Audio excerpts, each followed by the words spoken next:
Now, we're all hopeful, I'm sure, of some good news to come out of the Downing Street briefing from the Prime Minister tomorrow afternoon. My next guest has some top tips for you.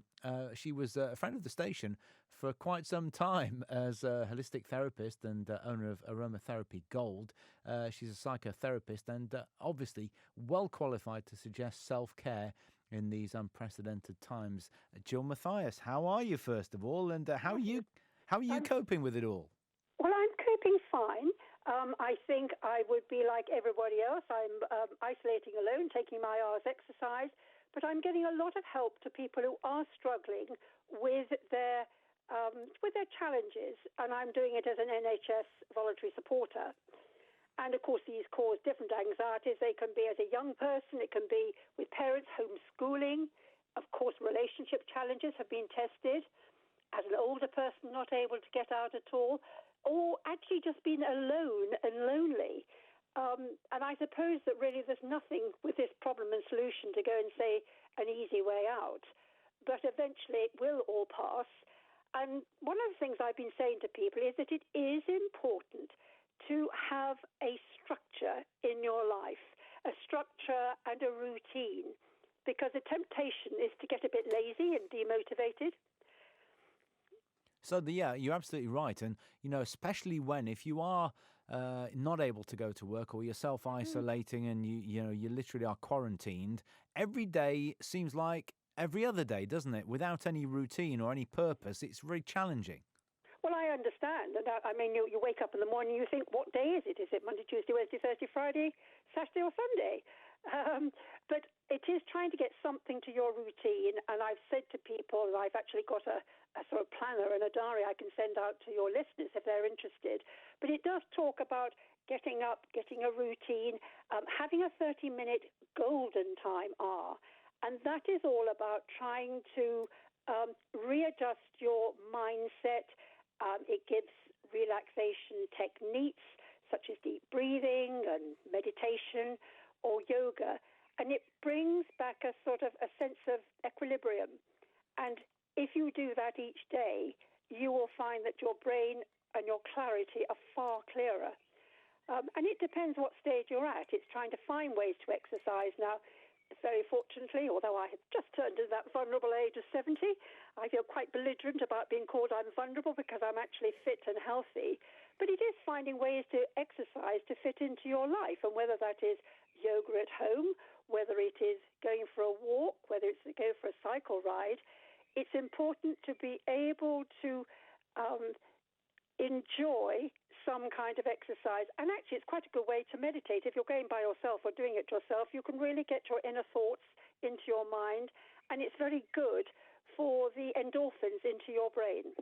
Yeah, there are three key areas you talk about. You've talked about having a routine, and taking maybe time out to do those things that you particularly enjoy, but also be kind to yourself. After all, everybody's going through the same thing, aren't they?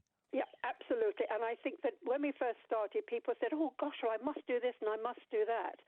I think it's just trying to find a way to be able to thrive during this lockdown rather than just surviving. And I do agree with you being kind to yourself. And it's actually, if you are kind to yourself and you're not putting yourself under pressure, and it's important to remember that millions of us are doing this. Some are working harder than they've ever worked in their lives. Some are very much in lockdown at home. And you're not alone. And of course, very important to communicate with people on the phone. I am absolutely technophobic, but I am learning beautifully how to do Zoom and FaceTime and House Party and all those platforms. And it's really important. I know it's not the same as having a hug, but at least it is a way of keeping yourself sane. And also, I think that I'm a very great one for getting people to write things down. If you possibly can, writing a gratitude journal down, and that can be something like, I'm grateful for my family and friends, and I can't wait to give them hugs. And I'm grateful for my health, and I'm doing what the government's told me. I'm staying at home, but when I get out, I shall really enjoy meeting my friends. and things you're grateful for, along with just writing a daily journal. Because the interesting thing is, with having had VE Day yesterday, we saw various people who had written journals of the actual VE Day. And if you write it down, your great-grandchildren, in years to come when they're talking about the pandemic, or even your grandchildren, will be able to go and read through and see how you spent your lockdown period of time. Yeah. What a great idea. The other thing that I've done is I've made a list, some of it a sort of mental list rather than written down, of all the things that I never, ever usually get the time to do. And now I'm spending more time at home, I'm doing them. Yep. And I think that's a really, really important thing. And as a result of this, because my specialism is in mental resilience, I have actually compiled 6 modules, because I think that people will reassess where they are with our new normal.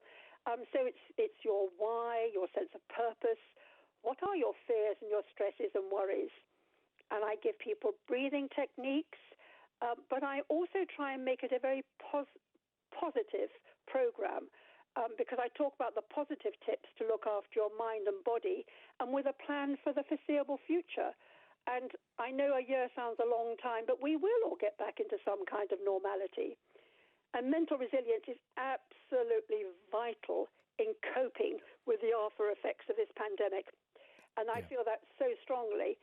And I know it's difficult now for many people, but I'm very happy to talk to any of your listeners who are struggling.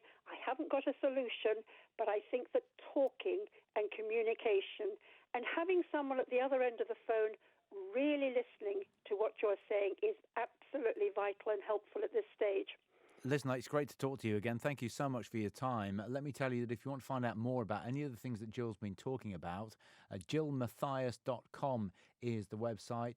There is a blog there which talks all about looking after your body and spirit. But gillmathias.com is the website, and you'll be able to find out a lot more just by visiting that. BBC Radio Leicester.